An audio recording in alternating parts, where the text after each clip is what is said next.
কাহন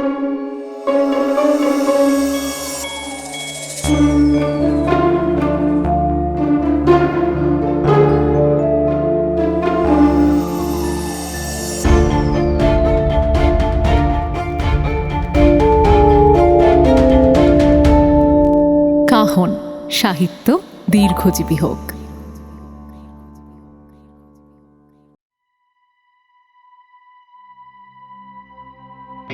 সাহিত্যের বিভিন্ন আঙিনা থেকে বাছাই করে নিয়ে আসা কিছু মণি মাণিক্য দিয়ে তৈরি আপনাদের প্রিয় কাহন। হাই, আমি অপরূপা। অনেকদিন পর কাহনে ফিরছেন ডিটেকটিভ ভিক্টর চ্যাটার্জি ওরফে ভিক। ভিক্টরের সৃষ্টিকর্তা ডক্টর অমৃতেন্দু মুখার্জি পেশায় একজন ইন্টারভেনশনাল নিউরো রেডিওলজিস্ট। সেই সঙ্গে তিনি একজন মার্শাল আর্ট ও সেলফ ডিফেন্সের শিক্ষক। পাশাপাশি তিনি নিয়মিত রহস্য গল্প লিখে চলেছেন। ডক্টর মুখার্জির প্রথম উপন্যাস ক্রিপ্টো রহস্য প্রকাশিত হয় 2024 সালের কলকাতা আন্তর্জাতিক বইমেলায়। আধুনিক গোয়েন্দা সাহিত্যে তিনি গোল্ডেন এজের ফেয়ার প্লে ধাঁচকে নতুনভাবে ফিরিয়ে এনেছেন। তার সৃষ্ট জনপ্রিয় গোয়েন্দা চরিত্র ভিক্টর চ্যাটার্জি, যিনি বাংলা ও ইংরেজি দুটি ভাষাতেই পাঠক ও শ্রোতাদের কাছে পরিচিত। তাঁর লেখা উপন্যাস ক্রিপ্টো রহস্য এবং ডেথ ইন কুর্গ ইতিমধ্যেই আপনারা কাহনে শুনেছেন। এছাড়াও তাঁর ইংরেজি গল্প সংকলন ডেডলি ক্লুজ প্রকাশিত হয়েছে সৃষ্টি পাবলিশার্স থেকে। 2026 সালের কলকাতা আন্তর্জাতিক বইমেলায় প্রকাশিত হয়েছে তাঁর লেখা বাংলা ভাষার প্রথম পূর্ণাঙ্গ লকড রুম রহস্য সংকলন। এই সংকলনের দুটি গল্প মার্কিন রহস্য পত্রিকা ব্ল্যাক ক্যাট উইকলিতে প্রকাশের জন্য গৃহীত হয়েছে। আজ আপনারা শুনবেন এই সংকলন থেকে নেওয়া গল্প অদৃশ্য পদচিহ্ন। গল্পটির ইংরেজি অনুবাদ শ্যাডোজ ডোন্ট লিভ প্রিন্টস শীঘ্রই ব্ল্যাক ক্যাট উইকলিতে প্রকাশিত হবে। গল্পটা যদি আপনাদের ভালো লাগে তাহলে গল্পতে একটা লাইক এবং হাইপ দেওয়ার পাশাপাশি কাহনে একটা সাবস্ক্রাইব করে বেল আইকন প্রেস করে দেবেন কাইন্ডলি। আর সিগারেট বা অন্যান্য মাদকদ্রব্য খাবেন না প্লিজ, এগুলি ক্যান্সার সহ আরও অনেক রোগের কারণ। শুরু হচ্ছে ডক্টর অমৃতেন্দু মুখার্জির কাহিনী অদৃশ্য পদচিহ্ন। সাহিত্য দীর্ঘজীবী হোক।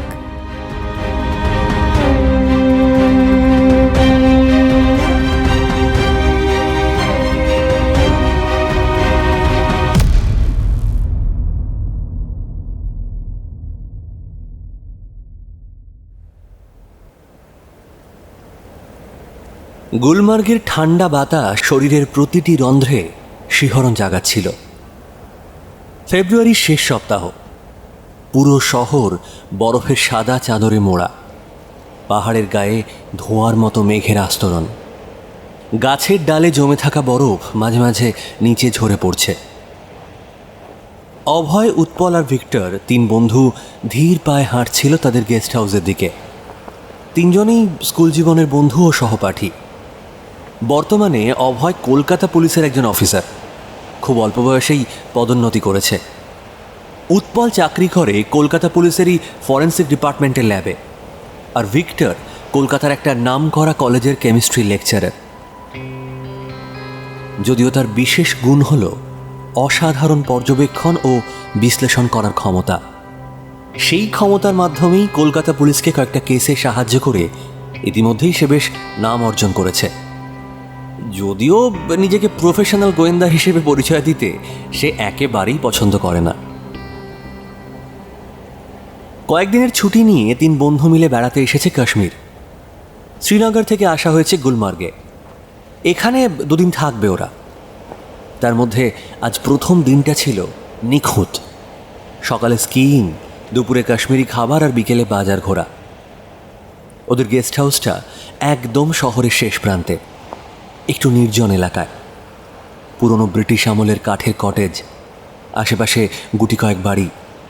গেস্ট হাউসের পিছনে একটা বরফে ঢাকা মাঠ। রাত 10টা। হাড় হিম করা ঠান্ডা এখন। ওরা ডিনার করেই এসেছে। গেস্ট হাউসে ঢুকতে ঢুকতে অভয় বলল,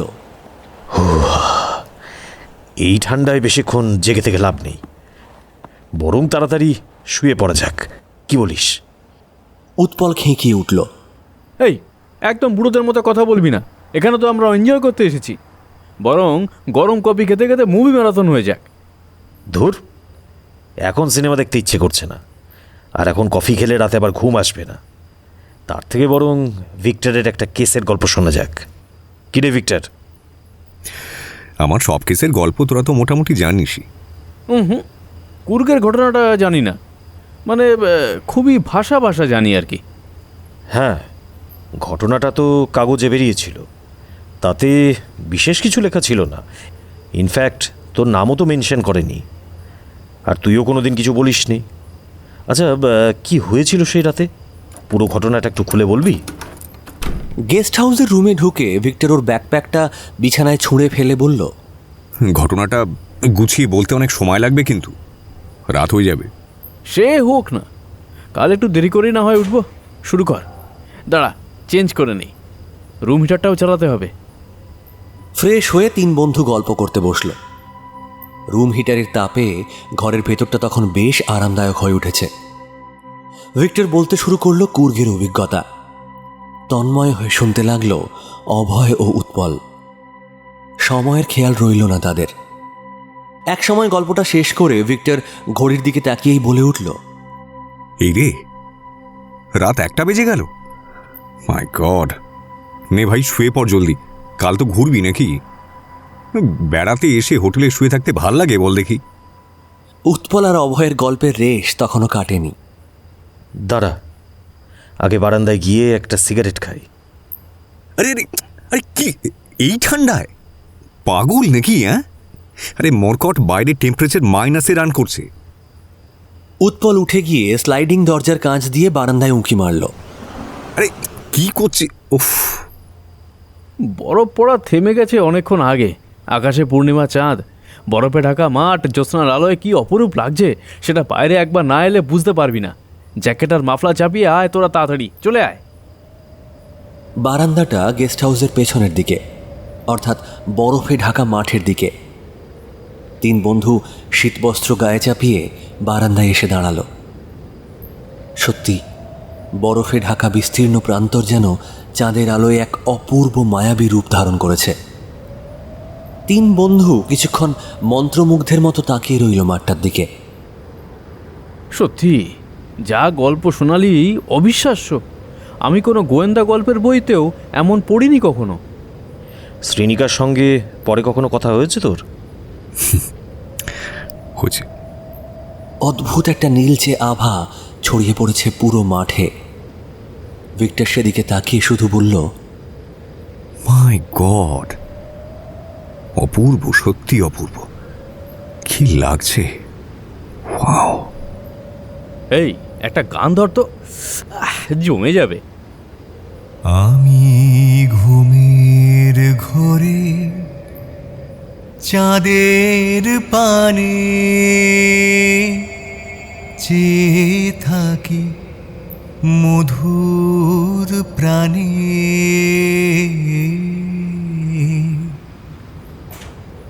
তোমার আখির মতন দুটি তারা ঢালুক কিরণ ধারা, তুমি কোন কাননের ফুল, কোন গগনের তারা, তোমায় কোথায় দেখেছি যেন কোন স্বপ্নের। হঠাৎ তীব্র এক শব্দে চমকে উঠল তিনজনে। এক মুহূর্ত একে অপরের মুখ চাওয়াচাই করল। তারপর তিনজনই তাকালো বাঁদিকের কটেজটার দিকে, তাদের গেস্ট হাউসের ঠিক পাশে। শব্দটা নিঃসন্দেহে ওখান থেকে এসেছে।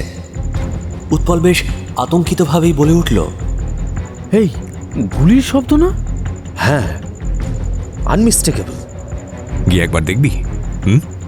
I think we should go. Police স্টেশনটা এখান থেকে বেশ কিছু দূরে, খবর দিলেও আসতে সময় লাগবে। যদিও আমি ছুটিতে আছি, তবুও এটা পুলিশ হিসেবে আমার কর্তব্য। তোর সার্ভিস গান নিশ্চয়ই সঙ্গে আনিসনি? একেবারে আর্মড যাবি যদি কোনো বিপদ হয়? ডোন্ট ওয়ারি, অ্যাক্টিভ শুটার থাকলে না হয় লোকাল পুলিশ আসা অবধি ওয়েট করব। তার আগে গিয়ে তো দেখি ব্যাপারটা কি। আর যেতে যেতে লোকাল থানায় একটা ফোনও করে দিচ্ছি। আমার মনে হয় তোদের যাওয়ার আর দরকার নেই, আমি বরং একাই গিয়ে দেখি। নো ওয়ে, তোকে একা ওখানে যেতে দেবো না, তাও আবার unarmed. And you know well that the situation is not right out there. এই চিনিস আমাদেরকে? হ্যাঁ, তুই যাবি না। গেলে আমরা তিনজনে একসঙ্গে যাব, অবস্থা বুঝে ব্যবস্থা নেব। বোঝা গেল? Let's go. আর কথা না বাড়িয়ে তিনজন রুমের বাইরে এলো। রিসেপশনে কেউ নেই, সবাই গভীর ঘুমে আচ্ছন্ন। গুলির আওয়াজে অন্যান্য গেস্টদের ঘুম ভাঙলেও কেউ ঘরের বাইরে আসতে সাহস করেনি। তিন বন্ধু গেস্ট হাউসের সামনে রাস্তায় বেরিয়ে এলো, আর সেই সঙ্গে হিমেল হাওয়ায় তাদের হাড় অবধি কেঁপে গেল। এই ঠান্ডায় শীতবস্ত্রও বিশেষ লাভ হয় না। কোনো রকমে কাঁপতে কাঁপতে তিনজন এগিয়ে গেল পাশের কটেজটার দিকে। গেস্ট হাউসের সামনের বড় রাস্তা পরিষ্কার থাকলেও রাস্তার দুধার বরফের স্তূপে ঢাকা। যদিও শেষ 2 ঘন্টায় কোনো তুষারপাত হয়নি। গুলির শব্দ যেখান থেকে এসেছে, অর্থাৎ পাশের বাড়িটা 3 তলা একটি কটেজ। তার 1 তলায় একটি কাশ্মীরি শালের দোকান। বলা বাহুল্য এত রাতে দোকানটা বন্ধ, তবে দোকানের পাশে একটি বন্ধ দরজায় কলিং বেল দেখে বোঝা গেল এটাই ওপরে যাওয়ার পথ। যদিও জায়গাটা তুলনামূলকভাবে নির্জন, আশেপাশে কয়েকটা কটেজ এবং গেস্ট হাউস আছে, কিন্তু সেখান থেকে আর কেউ বাইরে বেরিয়ে আসেনি। অভয় কলিং বেলটা কয়েকবার বাজালো। কয়েক মুহূর্ত কোনো শব্দ নেই। তারপর একটা পায়ের শব্দ পাওয়া গেল, আর তারপরেই ভেতর থেকে ভেসে এলো একটা মিষ্টি নারী কণ্ঠ। কন? এক মুহূর্ত থমকে অভয় হিন্দিতে উত্তর দিল, পুলিশ, দরজা খুলুন। দরজাটি সঙ্গে সঙ্গেই খুলে গেল। দেখা গেল ভেতরে দাঁড়িয়ে এক কিশোরী, বয়স 15-16 হবে। পরনে উলের কাশ্মীরি ফেরান কুর্তা, মাথা একটা উলের ওড়নায় ঢাকা, হাতে একটা স্মার্টফোন। মেয়েটি ফর্সা সুন্দরী, তবে চোখ মুখ ভয়ার্ত। আমরা পাশের গেস্ট হাউসেই ছিলাম, গুলির শব্দ শুনে এখানে ছুটে এলাম। কি ব্যাপার, কি হয়েছে এখানে? মেয়েটি হিন্দিতেই উত্তর দিল, ঠিক জানি না স্যার, আব্বুর ঘরের ভেতর থেকে একটা শব্দ এসেছে, তারপর আব্বু দরওয়াজা খুলছে না। আইসি। আর কে কে আছে বাড়িতে? আব্বুর 3 জন বন্ধু, আজ আব্বুর জন্মদিন, তাই সেলিব্রেট করতে এসেছে। ঠিক আছে, আমাদের উপরে নিয়ে চলো, আমরা পুলিশের লোক। আসুন জনাব। বলে মেয়েটি সিঁড়ি দিয়ে উঠতে লাগলো। মেয়েটির পেছন পেছন 3 জন দোতলায় একটি সুসজ্জিত বৈঠকখানায় প্রবেশ করল। তোমার আব্বু কোন ঘরে আছে? এইদিকে জনাব। বৈঠকখানার উল্টো দিকের একটি দরজা ঠেলে মেয়েটি বেরোলো। বৈঠকখানা থেকে বেরিয়ে 3 জনে একটা সরু করিডোরের মধ্যে উপস্থিত হলো। সেখানে একটা বন্ধ দরজার সামনে দাঁড়িয়ে আরও 2 জন লোক। তার মধ্যে একজন প্রবীণ ভদ্রলোক, মাঝারি উচ্চতা, কিঞ্চিত স্থূলকায়, গায়ে জোব্বার ওপরে কাশ্মীরি শাল আর মাথায় একটি উলের টুপি। দ্বিতীয়জন মধ্যবয়স্ক, মাথায় ঢেউ খেলানো কাঁচা পাকা চুল, দোহারা গড়ন, পরনে কুর্তা পাজামার ওপর জ্যাকেট। ঠিক তখনই 3 তলা থেকে আরও একজন মধ্যবয়স্ক ভদ্রলোক হুড়মুড় করে সিঁড়ি দিয়ে নেমে এলেন। এই ভদ্রলোকের পেটানো চেহারা, মাথায় ব্যাক ব্রাশ করা কাঁচা পাকা চুল, মিলিটারি গোঁফ, পরনে একটি হাউস কোট, আর তার ভেতর থার্মাল ইনারওয়্যার মুখি মারছে। সিঁড়ি দিয়ে নামতে নামতেই উনি বেশ উদ্বিগ্নভাবে ভারী গলায় বললেন, কি ব্যাপার ব্যারিস্টার হোসেন, কি হয়েছে এখানে? প্রশ্নটা যদিও প্রবীণ ভদ্রলোককেই করা হয়েছে, কিন্তু উত্তর দিলেন দ্বিতীয় মধ্যবয়স্ক ভদ্রলোক। এই যে মেজর রায়না, আপনাকে তো কতবার ডাকলাম নিচে আসার জন্যে, আপনি তো দরজাই খুললেন না। সরি ডক্টর ইমতিয়াজ, আসলে আমার তো শোয়ার আগে গান শোনার অভ্যেস। হেডফোন কানে দিয়ে কখন ঘুমিয়ে পড়েছি সেই খেয়ালই নেই। এখন হঠাৎ ঘুমটা ভেঙে গেল। হেডফোনটা কান থেকে সরাতেই নিচে হইহট্টগোল শুনতে পেলাম। কি হয়েছে বলুন তো? ফায়সাল কোথায়, আর এরাই বা কারা? শেষ প্রশ্নটা ভিক্টরদের দিকে দেখিয়ে করা হয়েছে।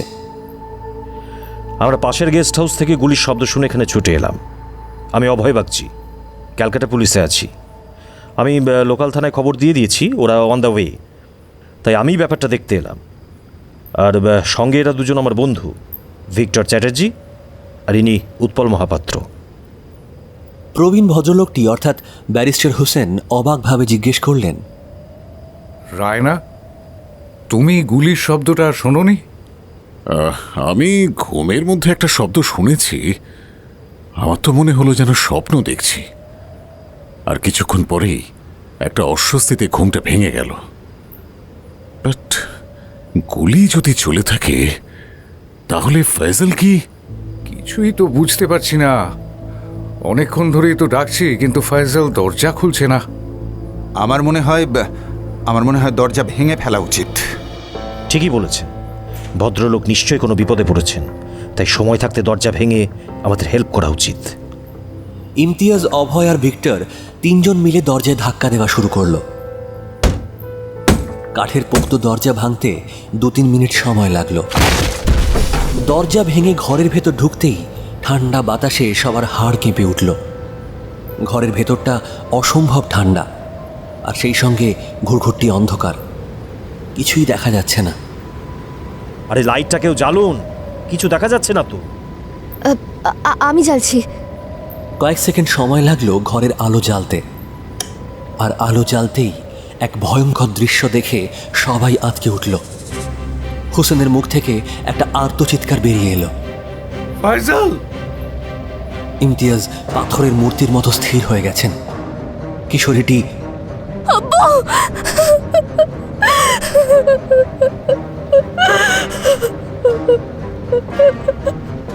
বলে ডুকরে কেঁদে উঠে সামনে ছুটে যাচ্ছিল। তার পথ আটকে দাঁড়ালো অভয়। না, যাবেন না। লোকাল পুলিশ না আসা অবধি কেউ কিচ্ছু টাচ করবেন না। হোসেন সঙ্গে সঙ্গে এগিয়ে এসে মেয়েটিকে ধরে ফেললেন। ভিক্টর এক দৃষ্টিতে তাকিয়ে রইল সামনের দিকে। সামনে বিছানায় শায়িত মধ্যবয়স্ক এক ভদ্রলোকের মৃতদেহ। লম্বা দাড়ি, সাদা জব্বা পরা, বুক থেকে পা অবধি লেপে ঢাকা। ডান দিকের রগে লাল গোলাকার ক্ষতচিহ্ন থেকে রক্ত চুইয়ে পড়ছে। বিছানার ধার থেকে মৃতদেহের ডান হাতটা ঝুলে রয়েছে। তার ঠিক নিচে মেঝেতে পড়ে রয়েছে একটা পিস্তল। ঘরের দরজার ঠিক অন্য প্রান্তে একটা গরাদহীন কাঁচের স্লাইডিং জানালা খোলা। সেখান দিয়েই হাড় কাঁপানো ঠান্ডা ঘরে ঢুকছে। জানালাটা দিয়ে একটা মানুষ অনায়াসে গলে যেতে পারে।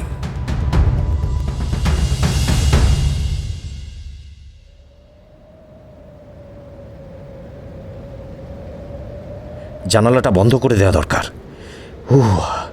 প্রচণ্ড ঠান্ডা ঢুকছে। আমার মনে হয় খুনি এই জানালা দিয়ে এসেছিল এবং পালিয়েওছে। আপনারা সবাই একপাশে দাঁড়ান, কেউ কোনো কিছুতে হাত দেবেন না। অভয় জানলার দিকে এগিয়ে গেল, কিন্তু জানলাটা বন্ধ না করে বেশ কিছুক্ষণ ঠান্ডার মধ্যেই জানলা দিয়ে বাইরের দিকে তাকিয়ে রইল। তারপর যখন ফিরে তাকালো, তার ভুরু অস্বাভাবিক রকমের কুঁচকে গেছে। ভিক্টর, উৎপল, একবার এদিকে আয় তো, একটা জিনিস দেখে যা। দুজনে এগিয়ে গিয়ে জানালা দিয়ে বাইরের দিকে তাকালো, আর সঙ্গে সঙ্গেই দুজনেই অভয়ের উদ্বেগের কারণটা বুঝতে পারল।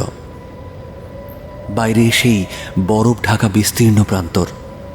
পাশের গেস্ট হাউস থেকে চাঁদের আলোয় যার সৌন্দর্য কিছুক্ষণ আগেই উপভোগ করছিল তারা, সেই বরফে ঢাকা মাঠই এখন প্রশ্নচিহ্ন হয়ে দেখা দিয়েছে তাদের সামনে। খুনি যদি এখান দিয়েই পালিয়ে গিয়ে থাকে, বরফে কোনো পায়ের ছাপ নেই কেন?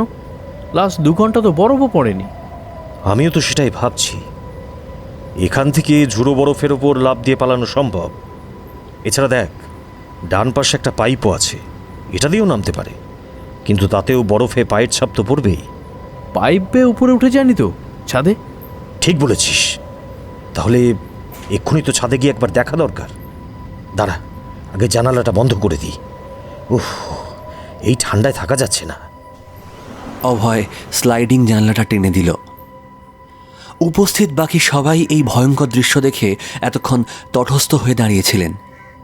এবার মেজর রায়না প্রথম কথা বললেন। তার গলায় স্পষ্ট বিরক্তির ছাপ। Please don't mind mister Bagchi. দেখুন, আপনি কলকাতা পুলিশের অফিসার হতে পারেন, কিন্তু আপনি নিশ্চয়ই অন ডিউটি নেই। আর তাছাড়া এটা আপনার এখতিয়ারের বাইরে। তাই তদন্তের ব্যাপারটা লোকাল পুলিশের হাতে ছেড়ে দিলেই ভালো করতেন নাকি? আমি আইন মেনেই কাজ করছি মেজর সাহেব।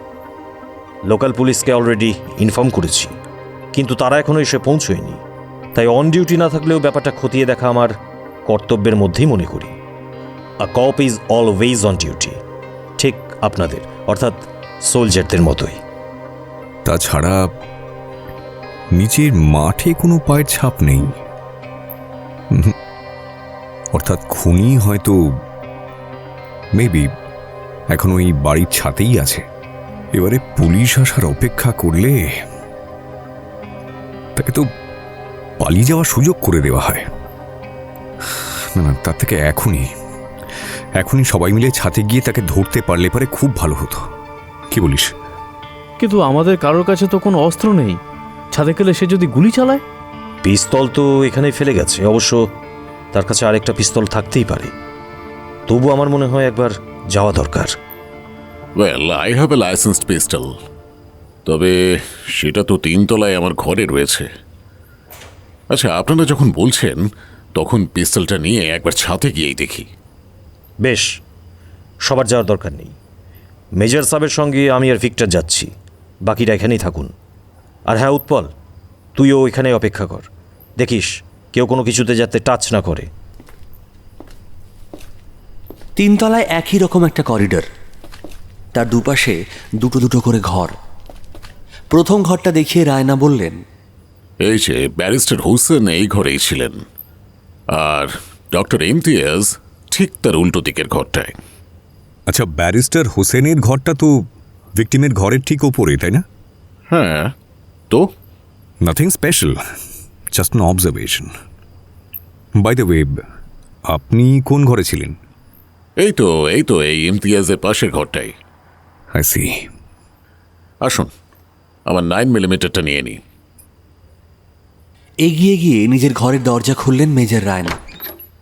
ভেতরে ঢুকেই অভয় বলল, এ কি, আপনার ঘরটাও তো করিডোরের তুলনায় বেশ ঠান্ডা, যদিও নিচের ঘরটার মতো অতটা নয়। আচ্ছা, আপনিও কি জানালা খুলে রেখেছেন নাকি? আরে না, জানলা তো বন্ধই আছে। আমার তো আবার বেশি গরমে ঘুম হয় না, সেই জন্যই রুম হিটারটা বন্ধ রেখেছিলাম। এখন তো রুম হিটার চলছে। হ্যাঁ, আসলে যখন ঘুম ভাঙলো তখন তো দেখি ঘরটা একবারে ঠান্ডা হয়ে গেছে, তাই নিচে নামার আগে আবার ওটাকে চালিয়ে দিয়েছিলাম। ড্র্যাপ থেকে একটা পিস্তল বের করলেন রায়না। চলুন ছাদে গিয়ে দেখাই যাক কে লুকিয়ে রয়েছে। আচ্ছা শুনুন, আমি আগে যাব আর আপনারা পেছনে আসুন। ঘর থেকে বেরিয়ে ভিক্টর জিজ্ঞেস করল, আপনার ঘরের উল্টো দিকের এই ঘরটায় কি ছিল? ও, এটা তো একটা স্টোর রুম, ও মালপত্রে ঠাসা। ও আই সি। তাহলে ফাইজাল সাহেবের মেয়ে কোন ঘরে? ফাতিমা, ওর ঘর তো ফয়সালের পাশের ঘরটাই। ওই দোতলার ড্রয়িং রুমের উল্টো দিকে 2টো ঘর, একটা ফয়সালের আর একটা ফাতিমার। আর মিস্টার ফয়সালের বিবি? তিনি মারা গেছেন, 3 মাস হলো। কথা বলতে বলতে ওরা স্টোর রুমের পাশের সিঁড়ি দিয়ে উঠে ছাদের দরজার সামনে এসে দাঁড়ালো। দরজাটা ভেতর থেকে হুড়কোটানা, তবে কোনো তালা নেই। রায়না ডান হাতে পিস্তলটা বাগিয়ে ধরে বাঁ হাতে হুড়কোটা খুললেন। তারপর প্রায় ফিসফিস করে বললেন, বি কশিয়াস, আপনারা একটু পিছনে থাকুন। তারপর দরজাটা সন্তর্পণে খুলে পিস্তলটা সামনে উঁচিয়ে উঁকি মারলেন বাইরে। কনকনে ঠান্ডা হাওয়া ভেতরে ঢুকতে শুরু করেছে। রায়না ততক্ষণে ছাদে বেরিয়ে গিয়ে দাঁড়িয়েছেন। কয়েক সেকেন্ড এদিক ওদিক তাকিয়ে ভিক্টর ও অভয়ের দিকে তাকিয়ে বললেন, আপনারা আসুন। কি আশ্চর্য ব্যাপার। আচ্ছা, আসার সময় ওই ডান দিকে হাত বাড়িয়ে ছাদের আলো সুইচটা জ্বালিয়ে দিন তো। অবশ্য চাঁদের আলোয় স্পষ্টই দেখা যাচ্ছে। ভিক্টর আর অভয় বাইরে এসে দ্বিতীয়বারের জন্য অবাক হলো। ছাদের অবস্থাও নিচের মাঠের মতনই। পায়ের ছাপ তো দূরের কথা, ছাদে পড়া মসৃণ বরফের আস্তরণে কোথাও একটা গর্তও নেই। এমনকি ছাদের প্রাচীরের উপর জমে থাকা বরফও অটুট, এ কি রে ভাই, খুনি কি খুন করে ভোজবাজির মতো উবে গেল, নাকি দোতলা জানালা দিয়ে উড়ে গেল? ভিক্টর কোনো উত্তর না দিয়ে চিন্তিতভাবে ছাদের দিকে তাকিয়ে রইল।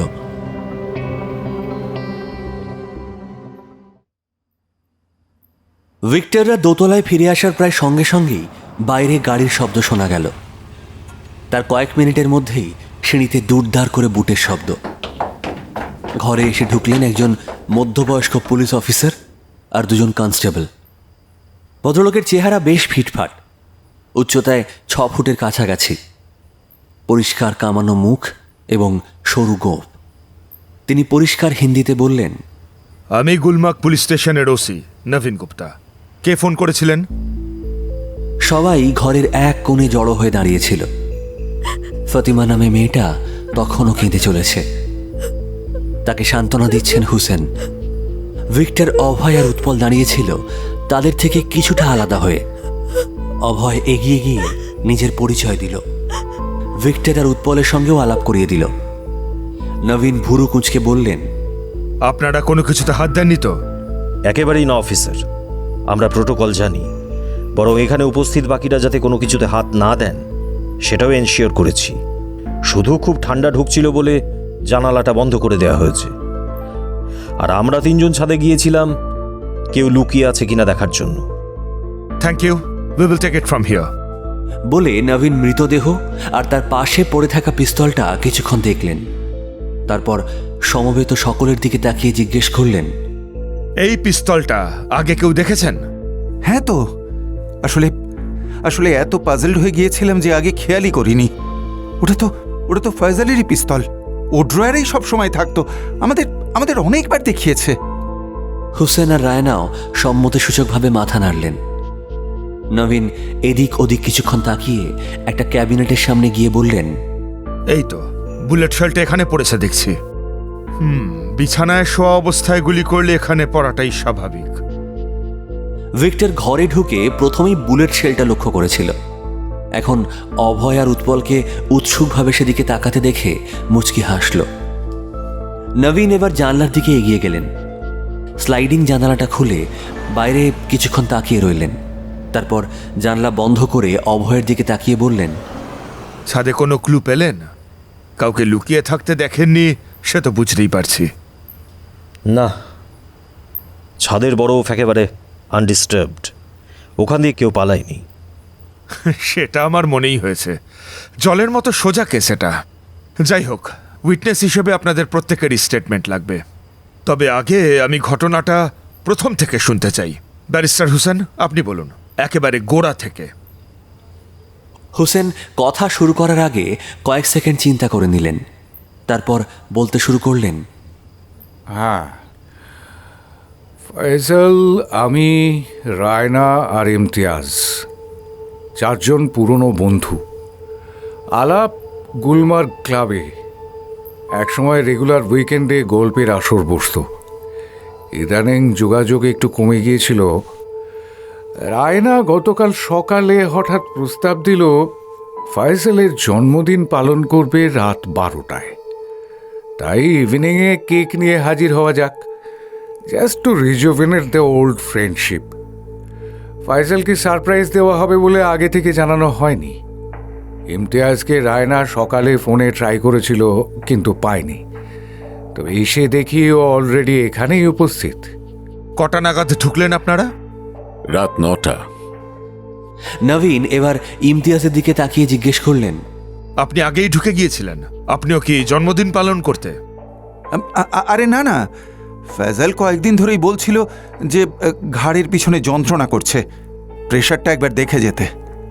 আজ চেম্বার তাড়াতাড়ি শেষ হয়ে গেল বলে ওই 8:30 নাগাদ এসেছিলাম প্রেশার চেক করতে। তারপর দুজনে একটু গল্পও করছিলাম। সত্যি বলতে কি, ওই বার্থডের কথাটা আমার খেয়ালই ছিল না।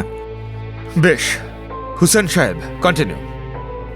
হ্যাঁ বলছি, 4 বন্ধু এক জায়গায় হয়ে যাওয়ায় ফয়সাল সাজেস্ট করলো রাত 12টায় তো কেক কাটা হবে, তারপর এত ঠান্ডায় বাড়ি ফেরা কষ্টসাধ্য। তাই আজকের রাতটা যেন ওর বাড়িতেই আমরা থেকে যাই। সেলিব্রেশনের পর আরেকটু গল্প করার ইচ্ছে ছিল, তো তবে ফয়সাল বলল তার তাড়াতাড়ি শোয়ার অভ্যাস, বাকি গল্প ব্রেকফাস্ট টেবিলে হবে। তাই রাত 12:30 নাগাদ আমি, রায়না আর ইমতিয়াজ 3 তলায় শুতে গেলাম। আমার একটু বেশি রাত অবধি জাগার অভ্যাস, শুয়ে ঘুম আসছিল না, খাটে এপাশ ওপাশ করছিলাম। হঠাৎ যেন মেঝে থেকে উঠে এলো শব্দটা। কিরকম শব্দ? খুব অস্পষ্ট শব্দ, যেন নিচের ঘরে কেউ হাঁটা চলা করছে। ভাবলাম ফয়সালই হবে। তারপর উঠে বাথরুমে গেলাম। তারপর আর কোনো শব্দ পাননি? না, আসলে বাথরুমে ঢুকে এক্সস্ট ফ্যানটা চালালাম। I C. কতক্ষণ ছিলেন বাথরুমে? ঘড়ি তো দেখিনি, বড় জোর মিনিট 10। বেশ, তারপর? বাথরুম থেকে বেরোতেই শুনি দরজায় কেউ ঘন ঘন নক করছে। খুলে দেখি ফতিমা। দেখে মনে হলো বেশ ভয় পেয়েছে। বলল ওরা আব্বুর ঘর থেকে অদ্ভুত কিছু শব্দ ভেসে আসছে, মনে হয় কেউ ঘরে ঢুকেছে। নবীন ফাতিমার দিকে তাকালেন। মেয়েটা এখনো ফুঁপিয়ে ফুঁপিয়ে কেঁদে চলেছে। বয়স কত তোমার? ফাতিমাকে উদ্দেশ্য করে প্রশ্ন করলেন নবীন। 16। কি শব্দ শুনেছিলে তুমি? আমি পাশের ঘরেই শুয়েছিলাম, হঠাৎ মনে হলো আব্বুর ঘরে কেউ ঢুকেছে, হাঁটা চলা করছে। একবার মনে হলো কেউ উত্তেজিত অথচ চাপা গলায় কিছু বলছে, তবে সেটা আব্বুর গলা হতেও পারে, আমি ঠিক বুঝতে পারিনি। আবার একবার একটা ভারী জিনিস কেউ যেন ছুঁড়ে ফেলে দিল। আমার খুব ভয় হলো। আমি দরজায় নক করিনি, যদি অন্য কেউ খুলে, আব্বুর যদি কোনো বিপদ হয়।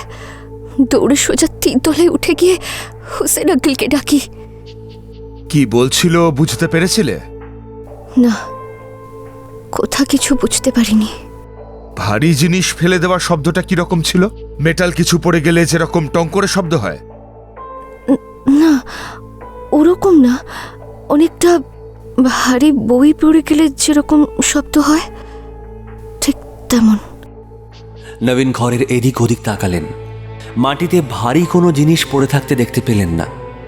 বইয়ের আলমারিটাও সুন্দরভাবে সাজানো আছে। আবার ফাতিমার দিকে তাকিয়ে তিনি বললেন, শব্দগুলো তো তোমার আব্বুও করে থাকতে পারে। কিন্তু আব্বু তো অত রাত অব্দি জাগে না, সবসময় 11টার মধ্যে শুয়ে পড়ে। আজ জন্মদিনের জন্য অনেক দেরি হয়েছিল, তারপরেও জেগে থাকবে। নবীন আবার হোসেনের দিকে ফিরলেন। বেশ, ব্যারিস্টার সাহেব, আপনি কমপ্লিট করুন। তারপর কি হলো? আমার সব শুনে মনে হলো একা নিচে যাওয়াটা ঠিক হবে না, তাই ইমতিয়াজ আর রায়নার ঘরেও নক করলাম। ইমতিয়াজ দরজা খুলল, কিন্তু রায়না খুলল না। রায়না সঙ্গে সঙ্গে কানে হেডফোন নিয়ে ঘুমিয়ে পড়ার কথাটা বললেন, যেটা তিনি আগেও বলেছিলেন। নবীন শুনে সম্মতিসূচকভাবে মাথা নেড়ে ইমতিয়াজের দিকে তাকালেন। আপনিও কি হুসেন সাহেবের মতো জেগেছিলেন? না, আমার শুলে সঙ্গে সঙ্গেই ঘুম চলে আসে। ঘুমিয়ে পড়েছিলাম, তবে আমার ঘুম খুব পাতলা। একবার দরজার কড়া নাড়তেই ঘুম ভেঙে গেল। অর্থাৎ আগে ফাতিমা বা হুসেন সাহেব যে শব্দগুলো পেয়েছিলেন সেগুলো আপনি পাননি? না, ঘুম অতটাও পাতলা নয় যে নিচের ফ্লোরের শব্দে ঘুম ভেঙে যাবে। আর তাছাড়া হুসেন সাহেবের ঘরটা ফয়সালের ঘরের ঠিক ওপরে। ওকে, হুসেন সাহেব কন্টিনিউ। হ্যাঁ, রায়না যখন দরজা খুলল না, আমি আর ইমতিয়াজ ফতিমাকে নিয়ে দোতলায় নেমে ফয়সালের ঘরের সামনে এলাম। কিন্তু দরজায় নক করার আগেই গুলির শব্দ। কি ভয়ানক! ভিক্টর, অভয় আর উৎপল তিনজনেই চমকে হোসেন সাহেবের দিকে তাকালো। নবীনও যথেষ্ট অবাক হয়েছেন। আপনারা তিনজন ঠিক দরজার বাইরেই দাঁড়িয়েছিলেন যখন গুলিটা চালানো হয়? হ্যাঁ, কি অবস্থা একবার চিন্তা করুন। তিনজনেই প্রচণ্ড ভয় পেয়েছিলাম। দরজা ভাঙার কথা মনে হচ্ছিল, কিন্তু আবার এও ভাবলাম যে দরজা ভেঙে ঢুকলে আততায়ী যদি আমাদের উপর গুলি চালায়, তাই তাই কিছুক্ষণ বোকার মতো দরজার সামনে ওভাবেই দাঁড়িয়েছিলাম। তারপরই তো এরা তিনজন এসে গেলেন। রায়নাও নিচে নেমে এলো। তারপরেই সাহস করে দরজাটা ভাঙা হলো। কি আশ্চর্য! ইয়ের লক লাগানো দরজা, অর্থাৎ খুন করে বেরিয়ে বাইরে থেকে টানলেই দরজা লক হয়ে যাবে। কিন্তু এরা যদি বন্ধ দরজার সামনে দাঁড়িয়ে থাকে, তাহলে খুনি পালালো কোথা দিয়ে? আর যদি জানালা দিয়েই পালায়, তাহলে পায়ের ছাপ পড়লো না কেন? কথাটা ভিক্টর আর অভয়ের কানে গেলেও কেউ কোনো উত্তর দিল না। নবীন ডেড বডির কাছে গিয়ে আরেকবার ভালো করে দেখতে লাগলেন। ভিক্টর হঠাৎ ফাতিমাকে প্রশ্ন করল, ঘরে এত দামি ব্লুটুথ মিউজিক সিস্টেম আর এত মিউজিক সিডি, এগুলো কি আপনার আব্বুই শুনতেন? না, এগুলো আমির জিনিস ছিল। আমি চলে যাওয়ার পর থেকে আর ব্যবহার হয়নি। নবীন ডেড বডি ছেড়ে এবার ভিক্টরের দিকে এগিয়ে এলেন। অভয় একটু বিরক্তই হয়েছে। এরকম কড়া অফিসারের সামনে মেয়েটাকে আলপটকা প্রশ্ন করা একেবারেই উচিত হয়নি। ভিক্টর চ্যাটার্জি নামটা খুব চেনা চেনা লাগছে। আপনি কি সেই ভিক্টর চ্যাটার্জি যিনি গুজরাটের কোচিং কেসটা ক্র্যাক করেছিলেন? কুর্গেও আপনি কি সব কাণ্ড করে এসেছেন না? জাস্ট এ মিনিট, গুজরাটের প্রচার গ্যাংয়ের ব্যাপারটা না হয় নিউজ পেপারে এসেছিল, কিন্তু কুর্গের ব্যাপারটা জানলেন কি করে? আই মিন, ওখানে তো আমার নাম কোথাও মেনশন করা হয়নি। ভিক্টর বাবু, সব খবর পেতে নিউজ পেপার লাগে না। কিছু খবর বাতাসে ভেসেও আসে। ওই কেসের এসআই সুরজ পটনায়ক আমার বিশেষ বন্ধু। এখন প্রমোশন পেয়ে গেছে, সেই সঙ্গে ব্যাঙ্গালোরে ট্রান্সফারও। কিছুদিন আগেই গুলমার্গে ফ্যামিলি নিয়ে ছুটি কাটিয়ে গেল। ওর থেকেই কথায় কথায় কেসটার ব্যাপারে শুনলাম, আর সেই সঙ্গে আপনার কথা। আপনি খুবই ট্যালেন্টেড মিস্টার চ্যাটার্জি, কিন্তু আনফর্চুনেটলি আমি এক্সটার্নাল ইন্টারফারেন্স একদম পছন্দ করি না। আপনারা তিনজন ড্রয়িং রুমে গিয়ে কনস্টেবলের কাছে আপনাদের স্টেটমেন্ট দিয়ে তারপর হোটেলে গিয়ে রেস্ট নেন। Thank you inspector Bagchi for all the help. তারপর নবীন উৎপলের সামনে গিয়ে বললেন, আপনি একটু আগে ফিসফিস করে যে প্রশ্নটা করলেন সেটা আমিও শুনতে পেয়েছি। বাংলাটা বলতে না পারলেও বুঝতে পারি। উত্তরটা দিয়েই দিই। জানালা খোলা দেখেই আপনারা ভেবে নিলেন যে বাইরের কোনো খুনি ওখান দিয়ে ঢুকে গুলি করে পিস্তলটা ফেলে রেখে পালিয়েছে। এত কঠিন করে ভাবেন কেন? অবশ্য আপনারা বোধহয় জানেন না, এই ভদ্রলোকের স্ত্রী 3 মাস আগে একটা ভুল ট্রিটমেন্টে মারা গেছেন। ব্যাপারটা নিয়ে গুলমার্গ পিএইচসিতে বেশ ঝামেলাও হয়েছিল। জন্মদিনের দিন সেই শোক আবার বেশি মাত্রায় চাগার দিয়ে উঠতেই পারে। সেই থেকেই গভীর রাতে ঘরে পায়চারি, উত্তেজিতভাবে আপন মনে কথা বলা, বই ছুঁড়ে ফেলা ইত্যাদি। ছুঁড়ে ফেলে পরে নিজে আবার তুলেও রেখেছেন। হয়তো উদাস মনে জানালা খুলে ঠান্ডায় দাঁড়িয়েছিলেন কিছুক্ষণ। এরকম মায়াবী জ্যোৎস্না অনেক সময় ডিপ্রেশনকে ট্রিগার করে, আর তারপরেই বিছানায় শুয়ে চিরনিদ্রা। নিজের পিস্তল দিয়েই সুইসাইড। সবাই একসাথে চমকে উঠল।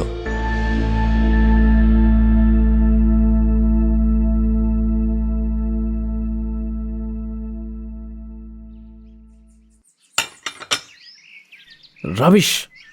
পরদিন গেস্ট হাউসে ব্রেকফাস্ট টেবিলে চায়ে চুমুক দিয়েই হঠাৎ বলে উঠল উৎপল। অভয় চায়ের কাপটা সবে হাতে তুলেছিল, অবাক হয়ে জিজ্ঞেস করল, কি রে, চাটা খারাপ নাকি?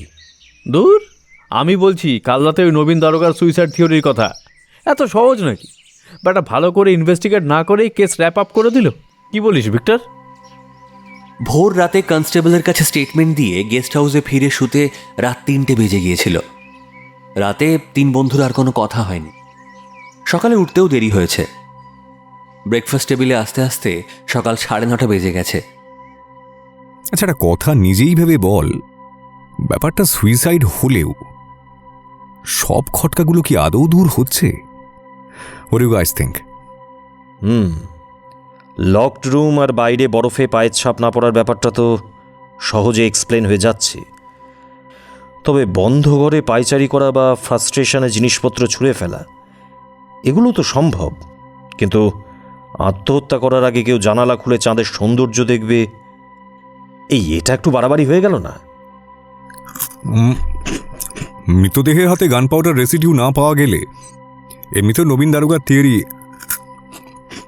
নস্বাত হয়ে যাবে। আলবাত গান পাউডার রেসিডিউ পাওয়া যাবে না। আমার মন বলছে এটা খুন। আরও টেস্ট করাবে নাকি? তার আগেই কেস ক্লোজ করে দেবে। বলিস কি, এরকম করতে পারে?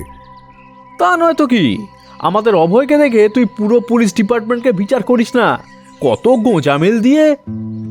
অভয় কটমট করে তাকানোয় উৎপল থেমে গেল। ভিক্টর মনে মনে হাসল। অভয় যে সৎ সে নিয়ে কোনো সন্দেহ নেই। উৎপল নিজেও প্রচণ্ড সৎ। ছোটবেলা থেকেই ওর সততা নিয়ে কেউ প্রশ্ন তুললে বা কেউ ওকে মিথ্যেবাদী বললে ও প্রচণ্ড রেগে যায়, এমনকি ইম্পালসিভ হয়ে গায়ে হাত পর্যন্ত তুলে ফেলে। তাই বন্ধুরা আড়ালে উৎপলকে যুধিষ্ঠির মহাপাত্র নামে ডাকে। খুন হলে তো সমস্যা, অনেকগুলো প্রশ্ন উঠে আসবে। খুনি ঘর থেকে পালালো কিভাবে? বরফে কোনো পায়ের ছাপ পড়লো না কেন? এগুলোর তো ব্যাখ্যা দিতে হবে। উৎপল চোখ বন্ধ করে ডান হাতের তর্জনী আর বৃদ্ধাঙ্গুষ্ঠ দিয়ে দুটো রগ কয়েক সেকেন্ড চেপে ধরে রইল, যেন খুব মনোযোগ দিয়ে কিছু ভাবার চেষ্টা করছে। তারপর বলল, আমরা শুধু নিচের মাঠ আর ছাদটা দেখেছি। মেনে নিচ্ছি ওই দুটো রুট দিয়ে পালানো সম্ভব নয়, কিন্তু ভেবে দেখ, কেউ যদি জানালা দিয়ে বেরিয়ে ছাদে না গিয়ে বা নিচে না নেমে কার্নিস ধরে হেঁটে হেঁটে অন্য কোনো জানালা দিয়ে আবার বাড়িতেই ঢুকে যায়। বাড়ির সব কটা জানলাই তো গারোধীন, হয়তো কোনো জানলা খোলা ছিল। ভালো মাথা খাটিয়েছিস, কিন্তু সব কিছু কি মিলছে?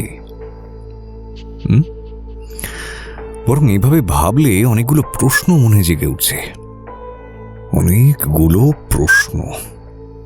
ভিক্টর, তাই বলছি, এভাবে বসে বসে গেস করে কিচ্ছু হবে না। আমার মনে হয় তুই ব্যাপারটা আনঅফিসিয়ালি ইনভেস্টিগেট কর, আর আমরা তোর সঙ্গে আছি। হ্যাঁ রে, আমিও ঠিক এটাই বলতে যাচ্ছিলাম। বেচারি মেয়েটার কথা ভেবে দেখতো একবার, পুরো অনাথ হয়ে গেল। এভাবে সুইসাইড বলে কেস ধামাচাপা দিয়ে দেবে, এটা মেনে নেওয়া যাচ্ছে না রে। এর একটা বিহিত হওয়া দরকার। ব্রেকফাস্ট ততক্ষণে শেষ হয়ে গেছে। ভিক্টর উঠে দাঁড়িয়ে বলল, বেশ, আধ ঘন্টার মধ্যেই তৈরি হয়ে বেরোই, চল দেখি কি করা যায়।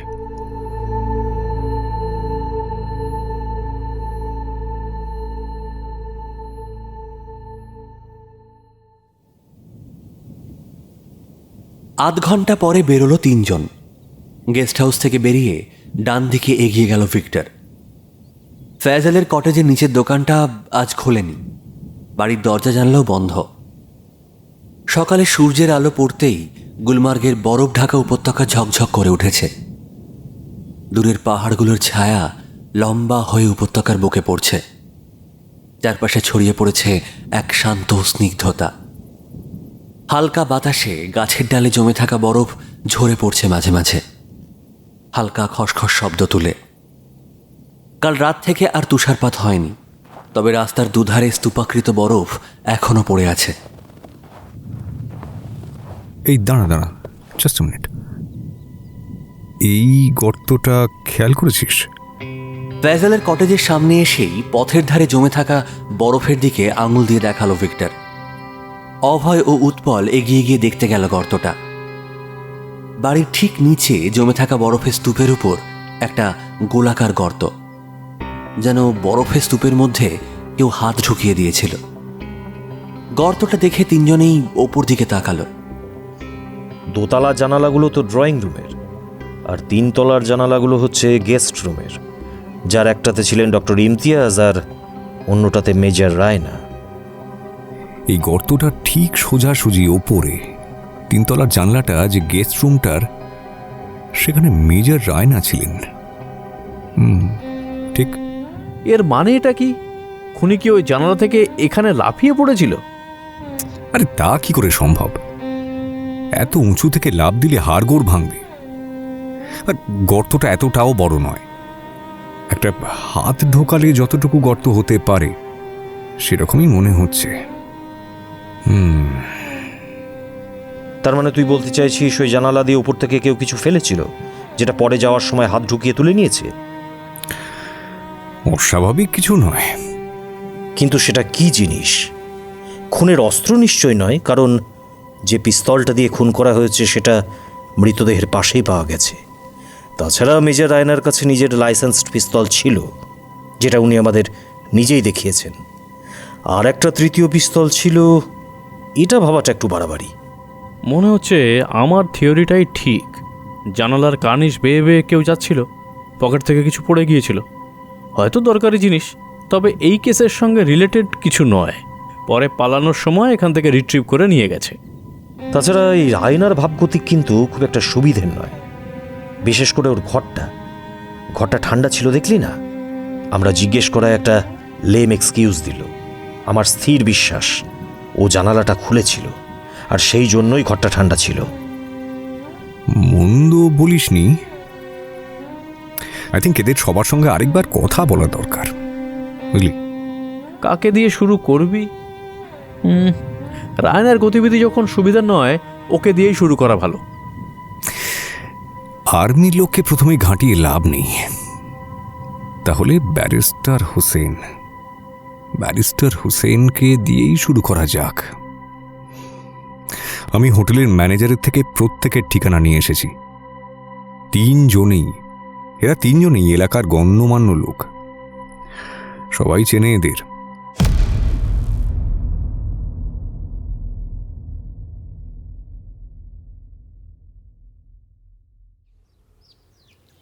আধ ঘন্টা পর ব্যারিস্টার হোসেনের সুসজ্জিত ড্রয়িং রুমে বসে তিন বন্ধু। চা বলা হয়েছে। ভিক্টররা জানিয়েছিল যে এসবের দরকার নেই, কারণ তারা গেস্ট হাউস থেকেই চা খেয়ে এসেছে। তবে ব্যারিস্টার সাহেব সেসব আপত্তি কানে তোলেননি। চায়ে চুমুক দিয়ে একটা দীর্ঘশ্বাস ফেলে হোসেন বললেন, ফাতিমার জন্য খুব খারাপ লাগছে। 3 মাস আগেই মাকে হারালো, এবার বাবাকেও। খুব অসহায় হয়ে পড়ল। এখন ফাতিমা কোথায় থাকবে কিছু ঠিক করেছে? ন্যাচারালি ওই বাড়িতে আর থাকতে চাইছে না, বলছে শ্রীনগরে মাসির কাছে চলে যাবে। খুব ভেঙে পড়েছে বেচারি। হ্যাঁ, সেই ভালো। আচ্ছা, বাই দ্য ওয়ে, ফাতিমার মায়ের মৃত্যু কিভাবে হলো? সে ব্যাপারে যদি একটু আলোকপাত করতে পারেন। Bad luck. আয়েশা অর্থাৎ ফয়সালের বিবির একটা হার্টের অসুখ ধরা পড়েছিল। ইমতিয়াজি ইসিজি করে ডায়াগনোসিস করেছিল অ্যারিথমিয়া। এতে হার্টের পাম্পিং ইররেগুলার হতো, বুক ধড়ফড় করত। ইমতিয়াজ একটা ওষুধ দিয়েছিল, সেটা কয়েকদিন খেয়ে কিছুটা ইমপ্রুভমেন্ট হয়, কিন্তু বুক ধড়ফড়টা পুরোপুরি কমছিল না। তাই ফয়সাল সেকেন্ড ওপিনিয়ন নিতে গুলমার্গের প্রাইমারি হেলথ সেন্টারের ডক্টর নস্করকে দেখায়। উনি দেখে ইমতিয়াজের দেওয়া ওষুধটা চেঞ্জ করে দেন। ব্যাস, ওটাই কাল হলো। পরদিনই আয়েশা মারা গেল, সাডেন কার্ডিয়াক ডেথ। ফয়সাল পিএইচসিতে গিয়ে অনেক ঝামেলা করেছিল, কিন্তু ডক্টর নস্কর কিন্তু স্টিক করে রইলেন যে উনি কোনো ভুল ওষুধ দেননি। শেষে ইন্সপেক্টর নবীন গুপ্তার মধ্যস্থতায় ঝামেলাটা মেটে। ফয়সাল অবশ্য ডক্টর নস্করের এগেনস্টে কোনো কেস করেনি। বলল, কেস করে কি হবে, বিবি তো আর ফিরবে না। আপনি বলতে চাইছেন যে ডাক্তার নস্করের ওষুধ খেয়ে একেবারে হার্ট অ্যাটাক হয়ে গেল? ফাতিমার কাছ থেকে শুনেছি, সেদিন ডিনারের কিছু পরেই আয়েশার শরীর খারাপ লাগতে শুরু করে। ঠোঁট অবশ হয়ে গিয়েছিল, বুক জ্বালা করছিল, তারপর বুকে ব্যথা। পিএইচসিতে যখন নিয়ে গিয়েছিল, অলরেডি ডেড, একেবারে সময়ই দেয়নি। ভিক্টরকে একটু চিন্তিত দেখালো। সে উঠে দাঁড়িয়ে বলল, thank you so much barrister সাহেব। আমরা বরং আসি তাহলে। আপনারা যে ব্যাপারটা নিয়ে মাথা ঘামাচ্ছেন, নবীন পছন্দ করবে না। ওর কাজে কেউ ইন্টারফেয়ার করুক একেবারে পছন্দ করে না। না না, আমরা ওনার কোনো কাজে বাধা দেব না। আর উনি তো সুইসাইড রিপোর্ট করেই দিয়েছেন, জাস্ট পার্সোনাল ইন্টারেস্ট। হোসেন এক মুহূর্ত চুপ থেকে শান্তভাবে বললেন, কিছু কিছু ব্যাপারে ইন্টারেস্ট না দেখানোই ভালো।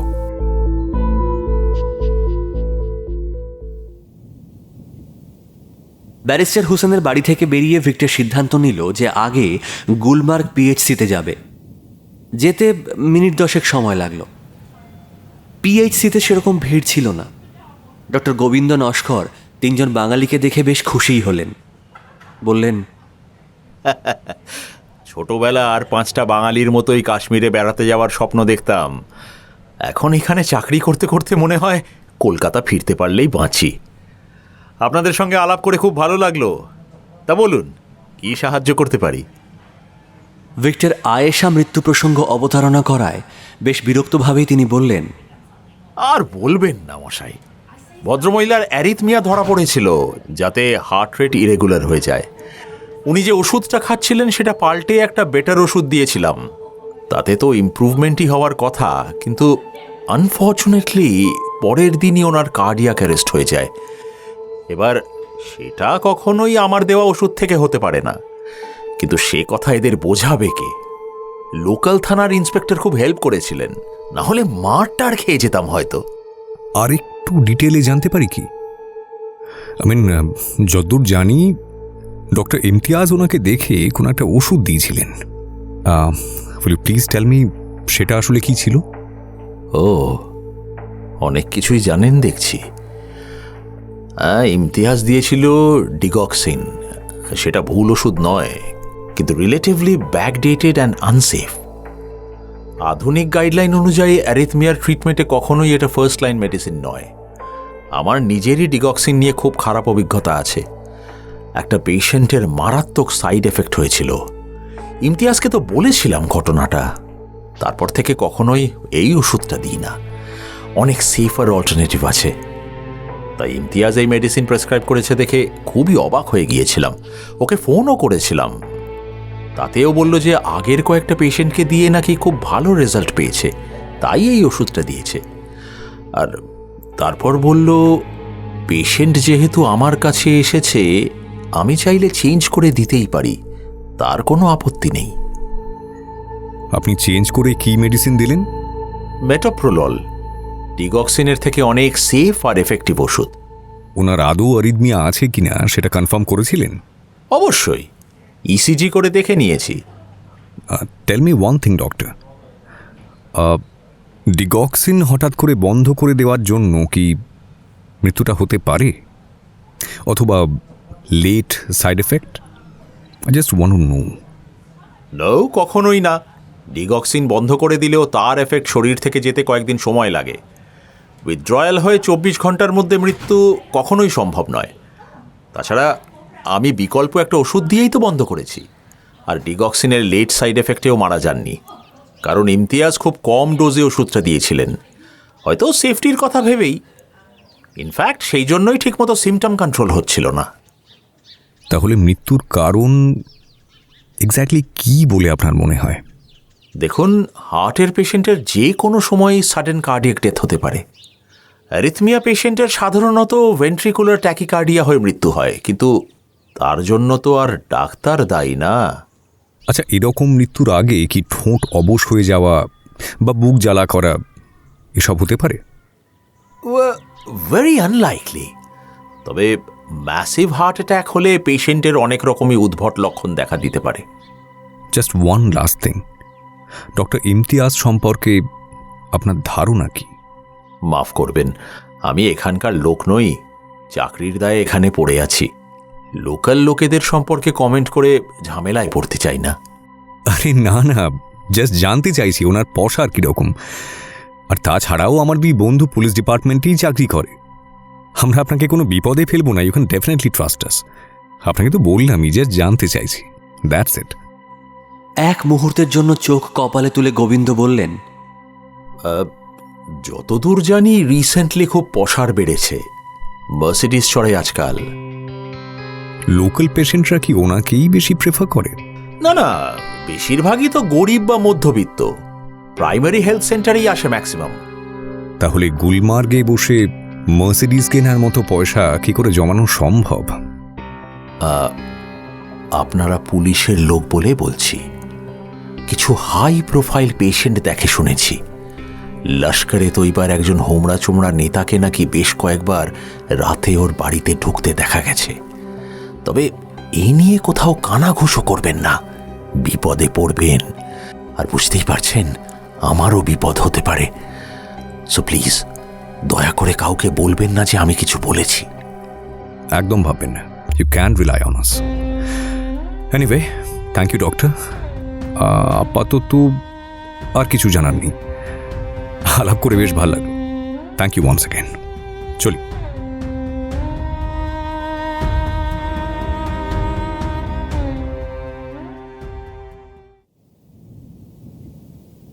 ডক্টর ইমতিয়াজের চেম্বারে 2 জন পেশেন্ট ছিল, ফলে ভিক্টরদের আধ ঘন্টা অপেক্ষা করতে হলো। এর মধ্যেই তার বিলাসবহুল বাড়ি আর দামি গাড়ি দেখে উৎপল তো চাপা স্বরে বলেই ফেলল, সব লস্করের টাকায় করা, বেটা দেশদ্রোহী। ভেতরে গিয়ে মাথা ঠান্ডা রাখিস, ঠিক আছে? যা বলার আমি বলবো। অভয় মাথা নেড়ে ভিক্টরের কথাই সমর্থন করল। পেশেন্ট 2 জন চলে যাওয়ার পর 3 বন্ধু চেম্বারে ঢুকতেই ডক্টর ইমতিয়াজ অবাক হয়ে উঠে দাঁড়ালেন। এ কি, আপনারা এখানে কি চান? বসুন ডক্টর ইমতিয়াজ, আপনার খুব বেশি সময় নেব না। জাস্ট কয়েকটা ডাউটস ক্লিয়ার করতে এসেছি। অভয় আর উৎপল ভিক্টরের দুদিকে 2টো চেয়ার দখল করেছে। বুঝতে পারলাম না। ইন্সপেক্টর তো কাল বলেই দিলেন যে এটা সুইসাইডের কেস। এর পরেও আর কি ডাউট থাকতে পারে? আর আর তাছাড়া এটা তো আপনাদের এখতিয়ারের মধ্যেও না। আমি ফ্যাজল না, ওর স্ত্রীর মৃত্যুর ব্যাপারে কিছু ডাউটস ক্লিয়ার করতে চাই। and I expect you to cooperate with me. Will you? Imtiaz এক মুহূর্তের জন্য ভীষণ চমকে উঠেই নিজেকে সামলে নিলেন। কথা বলতে গিয়ে ওর গলা কেঁপে উঠল। মানে? ভিক্টর তীক্ষ্ণ দৃষ্টিতে ইমতিয়াজের দিকে তাকিয়ে বলল, আপনি ডিগক্সিনের মতো একটা ওষুধ আয়েশাকে কেন প্রেসক্রাইব করলেন? আপনার কি বর্তমান গাইডলাইন্স জানা ছিল না? Answer please. আপনাদের এই সব প্রশ্নের উত্তর দিতে আমি বাধ্য নই। এক্ষুনি বেরিয়ে যান, এক্ষুনি বেরিয়ে যান আমার চেম্বার থেকে। না হলে আমি ইন্সপেক্টর নবীনকে ফোন করব। অভয় আর উৎপলও উঠে দাঁড়িয়েছে। ভিক্টর কিন্তু একই রকমভাবে বসে রইল।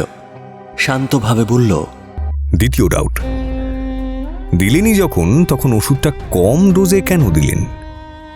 সাইড এফেক্টের কথা ভেবে, নাকি যাতে উনি পুরোপুরি সুস্থ না হন এবং ওনাকে অন্য কোনো ডাক্তারের কাছে যেতে হয় সেজন্য? বেরিয়ে যান বলছে। তৃতীয় ডাউট, ডিগক্সিন বন্ধ করে দিলেও শরীর থেকে তার প্রভাব যেতে কয়েকদিন সময় লাগে। আর নতুন যে ওষুধটা দেওয়া হয়েছিল, অর্থাৎ মেটোপ্রোলল, সেটাও যথেষ্ট সেফ, isn't it? তাহলে আয়েশা 24 ঘন্টার মধ্যেই মারা গেলেন কি করে? সাডেন কার্ডিয়াক ডেথ নাকি অন্য কিছু? ডক্টর? ইমতিয়াজের চোখ মুখ রাগে লাল হয়ে উঠেছে। কাঁপতে কাঁপতে উনি টেবিল থেকে মোবাইলটা তুলে বললেন, আপনারা এমনিতে মানবেন না। ওকে, আমি এক্ষুনি ইন্সপেক্টরকে ফোন করছি। ভিক্টরের মুখে একটা বাঁকা হাসি ফুটে উঠল। ইমতিয়াজের দিকে একই রকম তীক্ষ্ণ দৃষ্টি বজায় রেখে সে বলল, ফোন করার আগেই আমার শেষ ডাউটটা তো শুনে নিন। সাডেন কার্ডিয়াক ডেথে ঠোঁট অবশ হয়ে যাওয়া বা বুক জ্বালা করার মতো সিমটমস কি দেখা দিতে পারে? What do you think, doctor? কারণ ফাতিমা স্টেটমেন্ট অনুযায়ী এই সিমটমস, জাস্ট এই সিমটমসগুলোই তার আম্মির মধ্যে দেখা গিয়েছিল। ইমতিয়াজের ফোন ধরা হাতটা আরো বেশি কাঁপতে শুরু করলো। কি বলতে চান আপনি? টক্সিকোলজি নিয়ে আমার কিছুটা পড়াশুনো আছে ডক্টর। যতদূর জানি, অ্যাকোনাইট নামে একটা কার্ডিয়াক পয়জন আছে, যাতে সাডেন কার্ডিয়াক ডেথ হয়, কিন্তু মৃত্যুর আগে সেই উপসর্গগুলো দেখা দিতে পারে যেগুলো আয়েশার হয়েছিল।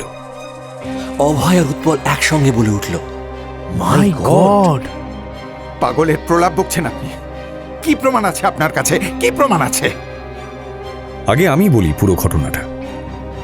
অনেকটাই অনুমান করে বলছি যদিও, তবু আমার বিশ্বাস খুব একটা ভুল বলছি না। মন দিয়ে শুনুন।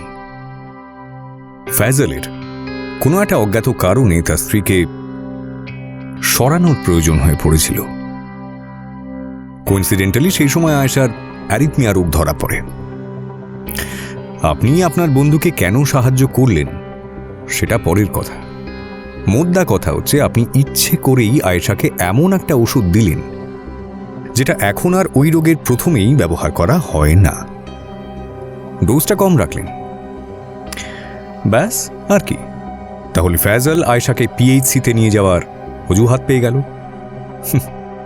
আপনি জানতেন পিএইচসির ডাক্তার নস্কর ডিগক্সিন ওষুধটা একেবারেই পছন্দ করেন না, তাই না? কারণ উনি আপনাকে নিজের মুখে এই ওষুধটার খারাপ অভিজ্ঞতা নিয়ে বলেছিলেন। তো আর কি, যেমন প্ল্যান করেছিলেন তেমনই ডক্টর নস্কর আয়েশার ওষুধটা পাল্টে দিলেন।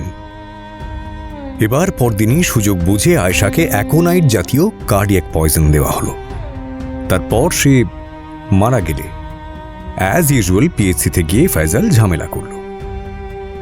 যদিও ডক্টর নস্করের পক্ষে বিষক্রিয়ার এই ব্যাপারটা বোঝা তখন সম্ভব ছিল না, কারণ আয়েশা তো হার্টের পেশেন্ট, তাই না? এরকম পেশেন্টের যে কোনো সময় কার্ডিয়াক অ্যারেস্ট হতেই পারে। উনি মৃত্যুর কারণ খোঁজার বদলে ফয়জলকে এটা বোঝাতে ব্যস্ত হয়ে উঠলেন যে ওনার ওষুধ পাল্টে দেওয়ার জন্য আয়েশা মারা যাননি। এমনকি ইন্সপেক্টর নবীনকে পর্যন্ত এসে রীতিমতো মধ্যস্থতা করে ঝামেলা বন্ধ করতে হলো। আর এদিকে ডক্টর নস্করের অবস্থা তখন ওই যাকে বলে ছেড়ে দে মা, কেঁদে বাঁচি। কোনো রকমের ডেথ সার্টিফিকেট দিয়ে ঝামেলা মিটিয়ে দিতে পারলেই বাঁচেন তিনি। ফাউল প্লে সন্দেহ করা এবং পোস্টমর্টমের রিকোয়েস্ট করা, কোনোটাই করার মতো মনের অবস্থা নেই তার। এসব না করে সোজাসুজি বিষ দিয়ে মেরে আপনি যদি ডেথ সার্টিফিকেট ইস্যু করে দিতেন, কারুন না কারুন মনে নিশ্চয়ই সন্দেহ জাগত। তাই এই মোক্ষম প্ল্যানে এক ঢিলে দুই পাখি মারা হলো। মানে ওই কার্ডিয়াক পয়জন দিয়ে আয়েশাকে মেরে নর্মাল ডেথ সার্টিফিকেট নেওয়া গেল সরকারি ডাক্তার থেকে। ফলে সন্দেহের কোনো অবকাশই রইল না, আর সেই সঙ্গে নিজেকেও সম্পূর্ণরূপে সন্দেহ মুক্ত রাখলেন। Wonderful, wonderful doctor Imtiaz. By the way, আমার তো এখন আপনাকে ডক্টর বলতেও ঘেন্না লাগছে। প্রমাণ আছে? কিছু প্রমাণ করতে পারবেন আপনি? উৎপল আর নিজেকে স্থির রাখতে পারল না, এগিয়ে গিয়ে সপাটে একটা চড় কষালো ইমতিয়াজের গালে। চেঁচিয়ে উঠল, বল কেন খুন করেছিস আয়েশাকে, বল। অতর্কিত আক্রমণে ইমতিয়াজ একেবারে কোঁকড়ে গেলেন। আমি বলছি। সম্পূর্ণ অপ্রত্যাশিতভাবে নতুন একটা কণ্ঠস্বর ভেসে এলো দরজার দিক থেকে। সবাই চমকে উঠে সেদিকে তাকালো। কণ্ঠস্বরের মালিক ভিক্টরদের চেনা মেজর রায়না। তিনি একা নন, সঙ্গে রয়েছেন আরও দুজন। বোঝা গেল প্রত্যেকেই আর্মি অফিসার, সবাই ইউনিফর্ম পরিহিত।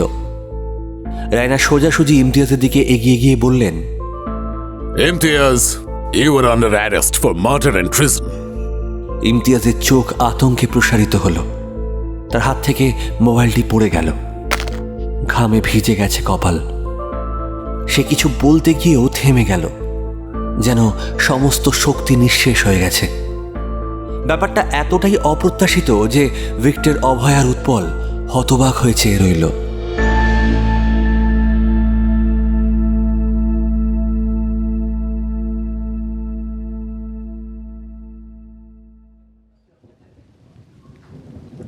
আধ ঘন্টা বাদে রাস্তার ধারে একটা ক্যাফেতে বসে কথা বলছিল Victor, Abhay, Utpal R major Raina.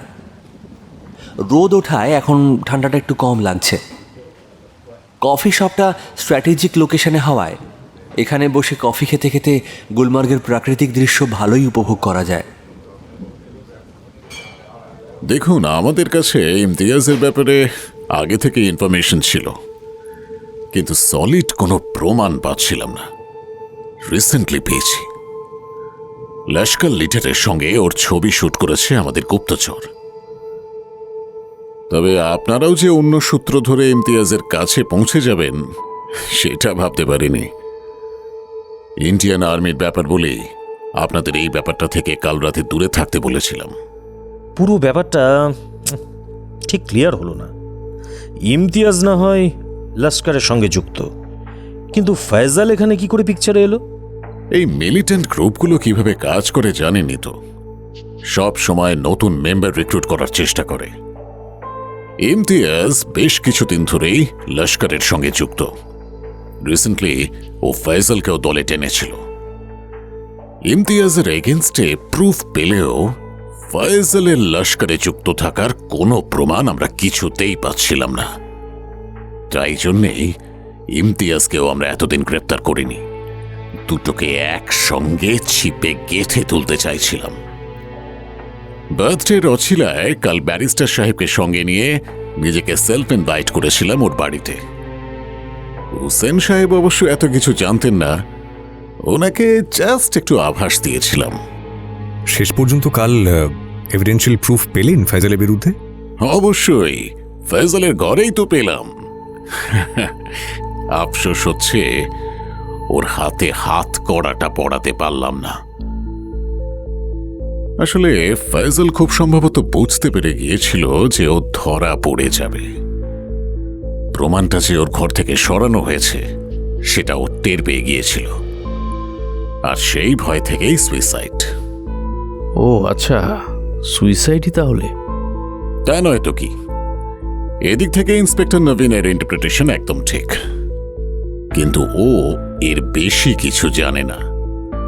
Well, let it be like that only. By the way, ফয়জালের বিরুদ্ধে যে প্রমাণটা পেয়েছিলেন সেটা কি জানলা দিয়ে রাস্তার ধারে বরফের স্তূপের মধ্যে ছুঁড়ে ফেলেছিলেন? পরে বাড়ি ফেরার সময় বরফের ভেতরে হাত ঢুকিয়ে বের করে নিয়েছিলেন, তাই তো? বাবা, এত কিছু খেয়াল করেছে না? আসলে ওটা নবীনের হাতে পড়ুক সেটা আমি চাইনি। ওই এভিডেন্সটার বেসিসেই আমি ফয়জালকে গ্রেফতার করতাম। কি জানেন, এইসব জিনিস পুলিশের হাতে পড়লে ওরা বড্ড মিসম্যানেজ করে, সেই জন্যই চান্স নেয়নি। অর্থাৎ আপনি হেডফোন কানে নিয়ে শুয়েছিলেন, এটা বানানো গল্প। আই থিঙ্ক আপনি ইচ্ছে করেই দরজা খোলেননি। কারেক্ট। আমার হাতে তখন ফয়জালের এগেনস্টে একমাত্র প্রমাণ। যেখানে জানি ইমতিয়াজ লস্করের সঙ্গে যুক্ত, সেখানে ওর টাকাটাকিতে আমি কেন দরজা খুলব? ওটা তো ফাঁদও হতে পারত।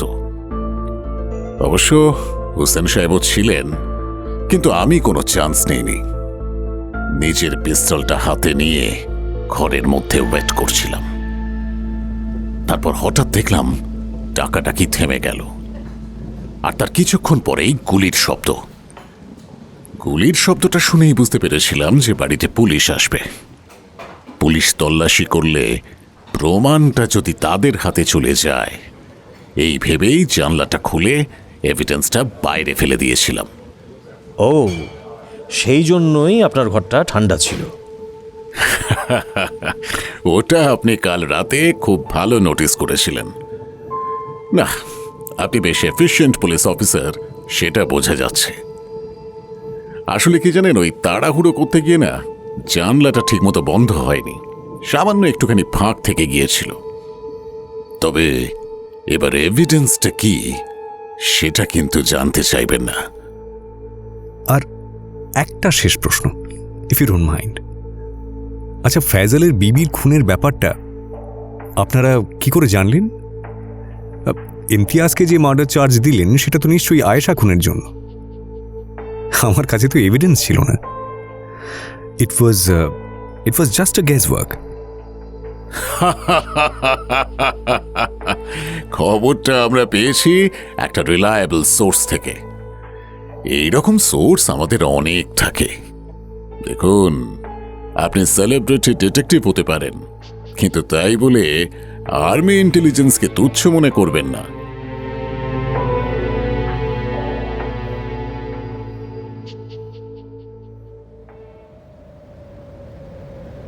বাকি দর্শনীয় স্থানগুলো ঘুরে বিকেল 5টা নাগাদ ভিক্টররা গেস্ট হাউসের সামনে ফিরে এলো। এবার প্যাকিং করতে হবে, আর কিছুক্ষণের মধ্যেই গাড়ি এসে পড়বে তাদের পরবর্তী গন্তব্যে নিয়ে যাওয়ার জন্য। উৎপল হঠাৎ ফয়জালের কটেজের দিকে তাকিয়ে বলল, আচ্ছা, ফয়জল কোনো সুইসাইড নোট লিখে রেখে গেল না কেন? মেয়ের জন্য কোনো মেসেজ তো রেখে যেতে পারতো, তাই না? কি লিখে যেত? আমি একজন টেররিস্ট আর তুই টেররিস্টের মেয়ে? আরে ছাড় তো সব কথা। The case is closed. আর ভিক্টর তো নিজের মতো করে কেসটা সলভও করেছিল। রায়নার আগে ইমতিয়াজের কাছে আমরাই পৌঁছেছিলাম। চল, দেরি না করে প্যাকিং করে নেওয়া যাক।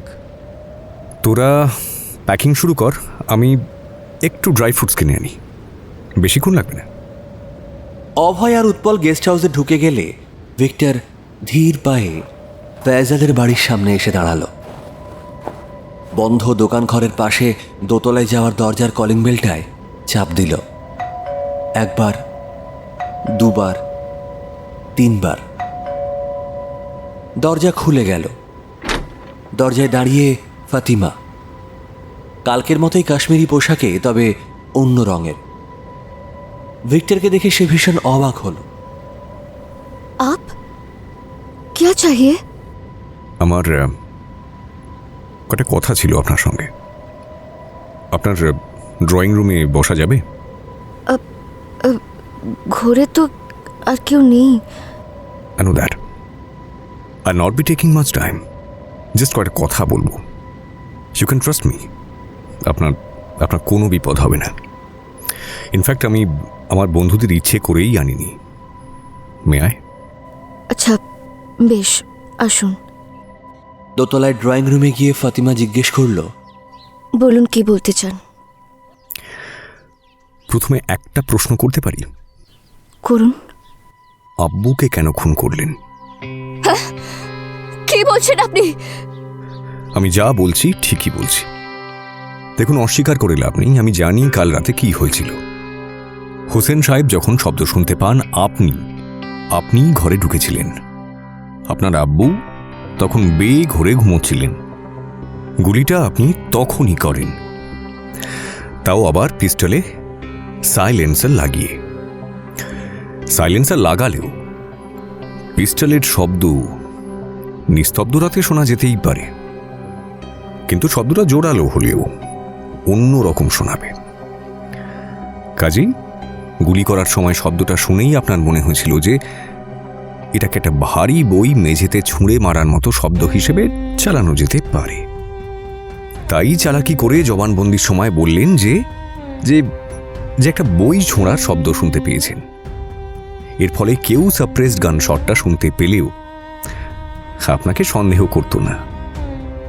এনিওয়ে, গুলি চালানোর পর সাইলেন্সারটা খুলে পিস্তলটা মেঝেতে রেখে দিলেন খুব সাবধানে, আর জানলাটা খুলে দিলেন যাতে সুইসাইডের গল্পটা পুলিশ যদিও বা বিশ্বাস না করে, তারা যেন মনে করে যে খুনি বাইরে থেকে এসেছিল। অর্থাৎ ডাবল লেয়ার্স অফ ডিসেপশন। কি তাই তো? এরপর ইয়েল লক লাগানো দরজাটা বাইরে থেকে টেনে লক করে দিলেন খুব সন্তর্পণে। সাইলেন্সারটাও লুকিয়ে ফেললেন, আর 3 তলায় গিয়ে সবাইকে ডেকে আনলেন বন্ধ দরজার সামনে, দ্যাট ক্লোজ ডোর। আগেই ব্লুটুথ মিউজিক সিস্টেমটা অন করে মোবাইলের সঙ্গে পেয়ার করে রেখেছিলেন।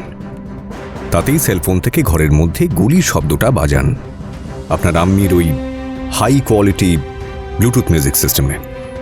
তার শব্দ অরিজিনাল গানশটের মতো জোরালো না হলেও নিস্তব্ধ রাতে বেশ কিছু লোককে বোকা বানানোর জন্য একেবারে যথেষ্ট।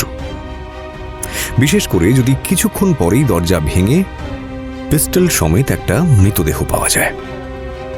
অবশ্য মিউজিক সিস্টেমটা সত্যি দারুণ, আমার সে। মানে নিস্তব্ধ রাতে খোলা জানলা দিয়ে আমাদের গেস্ট হাউস অব্দি শব্দটা পৌঁছেছিল।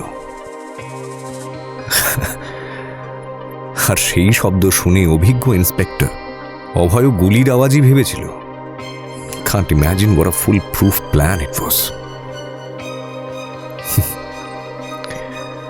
এরপর দরজা ভাঙা হলে অন্ধকার ঘরে ঢুকেই আরো সুইচ জ্বালাবার নাম করে আগেই মিউজিক সিস্টেমের সুইচটা অফ করে দিলেন। I think I'm right, isn't it? Fatima আর কিছু শোনার মতো অবস্থায় ছিল না। সোফায় বসে পড়ে দু হাতে মুখ ঢেকে কাঁদতে শুরু করলো। আপনার কান্নাই বলে দিচ্ছে যে আমার অনুমানই সঠিক। আর টু বি অনেস্ট, আমার এই কথাগুলোর প্রমাণ আমার কাছে নেই। তবে এই এক্সপ্লেনেশনেই আমার সমস্ত খটকাগুলো, সমস্ত ডাউটসগুলো একেবারে ঠিকঠাক অন পয়েন্ট মিলে যাচ্ছে।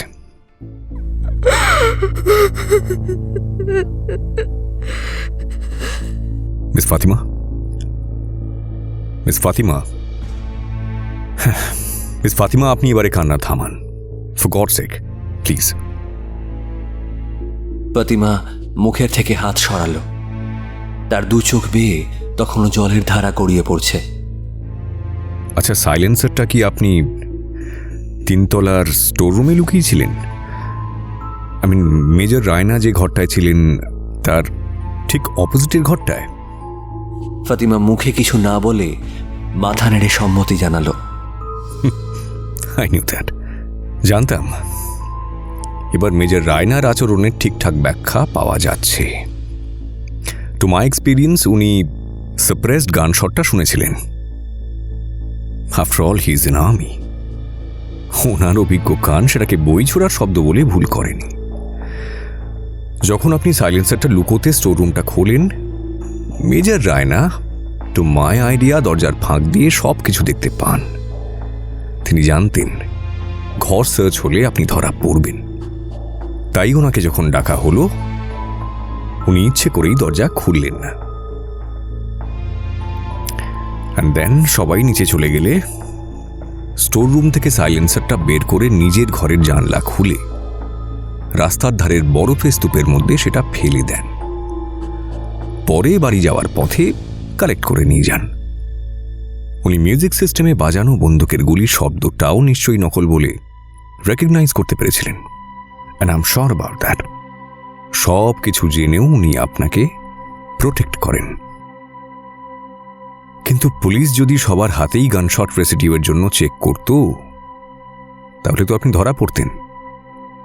জানেন তো যে গুলি করে তার হাতে গান পাউডার লেগে থাকে? আমি একটা নাইট্রাইল গ্লাভস পরেছিলাম। ইভেন সেটাও আমার মনেই হয়েছিল যে এত বুদ্ধি ধরে সে এত কাঁচা ভুলটা করবে না। নাও টেল মি, কেন করলেন? ওয়াই? কাল ইমতিয়াজ আঙ্কেল যখন এলেন, আমি মার্কেটে গিয়েছিলাম। ফিরে এসেছি যে ওরা বুঝতে পারেনি।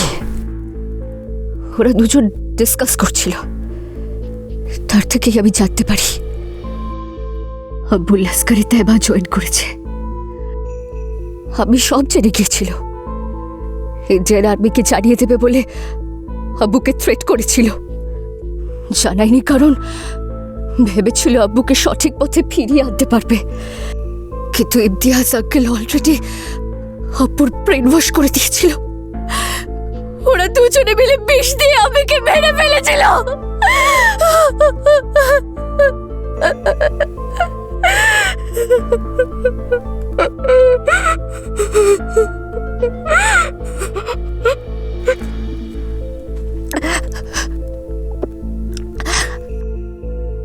আমাকে পুলিশে ধরিয়ে দিতে চাইলে ধরিয়ে দিন, আমার কোনো অনুতাপ নেই। ওই লোকটা আমার আম্মির খুনি। ভবিষ্যতেও হয়তো আরো অনেক খুন করত। একজন দেশদ্রোহীকে এভাবেই শাস্তি দেওয়া উচিত।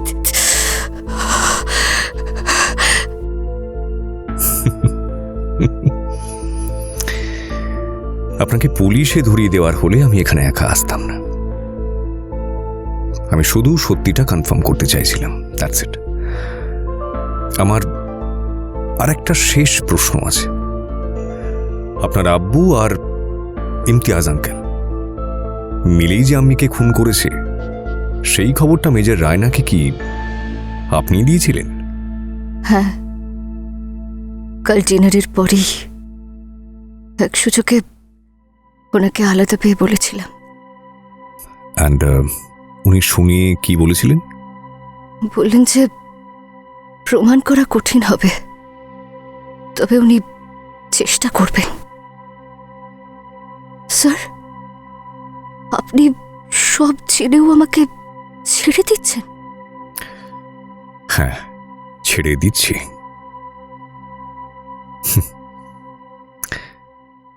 দেখুন, ন্যায় অন্যায় বোধ আমারও আছে। And I really feel that the justice has already been served. Just দুটো কথা বলে যাই আপনাকে। প্রথমত, ভবিষ্যতে আর কোনো দিনও এ পথে হারবেন না। I mean, look at you. What an intelligent person you are. আপনার এই প্রিশিয়াস বুদ্ধিকে অন্যভাবে ইউটিলাইজ করুন। আর সেকেন্ডলি, আপনি আপনার আম্মির মৃত্যুর প্রতিশোধ নিয়েছেন এ কথা কখনো মনে করবেন না। আমার কি মনে হয় জানেন, প্রতিশোধ কখনো মানুষকে শান্তি দিতে পারে না। তার চেয়ে বরং সবসময় এটাই ভাববেন যে আপনি আপনার দেশের সেবা করছেন। You're serving for your country. চলি তাহলে, ভালো থাকবেন।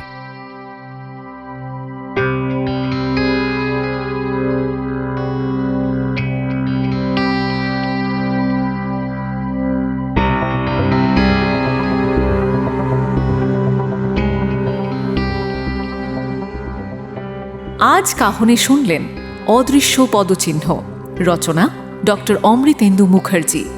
গল্পটা যদি আপনাদের ভালো লেগে থাকে, কাইন্ডলি গল্পতে একটা লাইক এবং হাইপের পাশাপাশি কাহনে একটা সাবস্ক্রাইব করে বেল আইকন প্রেস করে দেবেন কাইন্ডলি। গল্পটা কেমন লাগলো অবশ্যই কমেন্টে জানাবেন, কিন্তু আপনাদের ফিডব্যাকের অপেক্ষায় থাকবো আমরা। আগামী সপ্তাহে আরও একটি দুর্দান্ত গল্প নিয়ে ফিরবে কাহন। সাহিত্য দীর্ঘজীবী হোক।